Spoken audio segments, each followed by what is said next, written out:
વાવથરા જિલ્લાના દિયોદર તાલુકામાં આંગણવાડી કાર્યકર બહેનો દ્વારા પોતાના પડતર પ્રશ્નોના કાયમી નિરાકરણ માટે ચાલી રહેલું આંદોલન આજે ચોથા દિવસે પણ યથાવત રહ્યું હતું।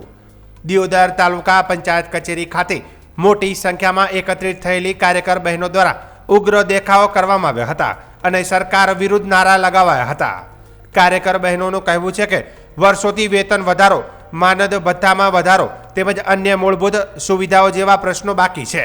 આ મુદ્દાઓ અંગે વારંવાર રજૂઆતો કરવા છતાં કોઈ ઠોસ નિર્ણય લેવાયો નથી, જેના કારણે હવે તેઓ આંદોલનનો માર્ગ અપનાવવા મજબૂર બન્યા છે।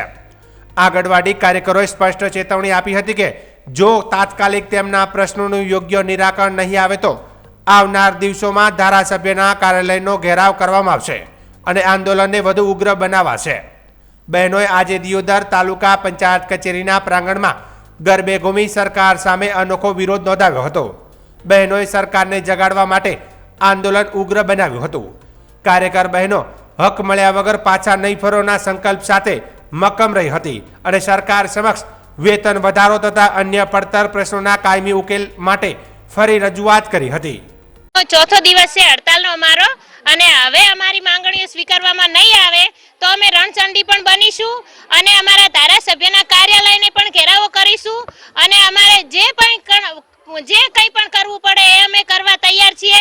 અમારી માંગણીઓને સરકારશ્રીને સ્વીકારવી જ પડશે। આ વખતે તો દર વખતે અમારી માંગણીઓને નજરઅંદાજ કરે છે, તો હવેથી તો અમે હવે આ બધું નહીં ચલાવી લઈએ। હવે અમારે અમારી માંગો પૂરી જોઈએ।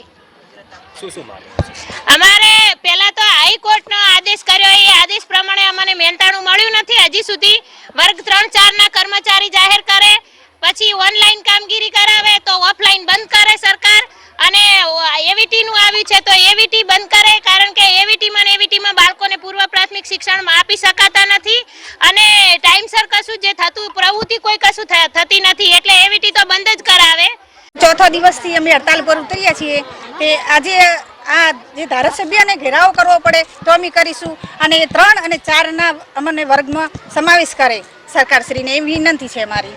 સરકારે તમારી માંગણી હજી સુધી નથી સ્વીકારી, શું આંદોલન શું રહેશે, રણનીતિ શું હશે? હવે આગળ અમે અમારી આ જે હડતાલ છે એ અમે સતત ચાલુ રાખીશું, અને અમે નહીં સ્વીકારે અમારી સરકાર તો અમે રણચંડી બનીને પણ આ હડતાલ ચાલુ રાખીશું। અમે સરકારશ્રીને પહેલાં તો મારી એક નમ્ર વિનંતી છે કે કાલે 3 દિવસ થયા હતા અને આજે ચોથો દિવસ છે, સતત 4 દિવસથી હડતાલ ચાલુ છે, તો શું સરકારશ્રીને અમારી બહેનોની રાહ જોતા નાના ભૂલકાઓની કોઈ ચિંતા નથી કે અમારી પણ કોઈ ચિંતા નથી? જો થોડા ઘણી પણ એમને સરકારશ્રીને અમારા પ્રત્યે, અમારા જે બાળકો અમારી રાહ જોઈ રહ્યા છે, આ 4 દિવસથી પૂર્વ પ્રાથમિક શિક્ષણ એમનું બંધ છે, પૂરક આહાર એમનો બંધ છે, તો થોડા ઘણી પણ એમને જો ચિંતા હોય સરકારને તો હવે વહેલામાં વહેલી તકે અમારી જે માંગો છે કે તેડાગર બહેનોને વર્ગ 4માં અને અમને વર્કર બહેનોને વર્ગ 3માં સમાવેશ કરે તો આ પ્રશ્નનો વહેલામાં વહેલી તકે એ નિરાકરણ લાવે, ઉકેલ લાવે, તો અમે પણ શાંતિથી અમારી હડતાલને વિરામ આપીશું। ક્યાં સુધી આંદોલન રહેશે? જ્યાં સુધી સરકારશ્રી અમારી માંગોને સંતોષશે નહીં ત્યાં સુધી। અમારી દિયોદર તાલુકાની તમામ આંગણવાડી કાર્યકર અને તેડાગર બહેનો સતત 3 થી ચોથા દિવસ સુધીની હડતાલ ઉપર છે, અને અમારી મુખ્ય માંગ એ જ છે કે જે સરકારનો હાઈકોર્ટનો ચુકાદો આવ્યો એનો 6 મહિના થવા આવ્યા પણ હજુ કોઈ એનો નિર્ણય આવ્યો નથી। અને બીજું એ કે વધારાની જે કામગીરી ઓફલાઈન કામો આવ્યા છે ઓનલાઈન, એ અમારા ઉપર સતત ને સતત આવતા રહે છે।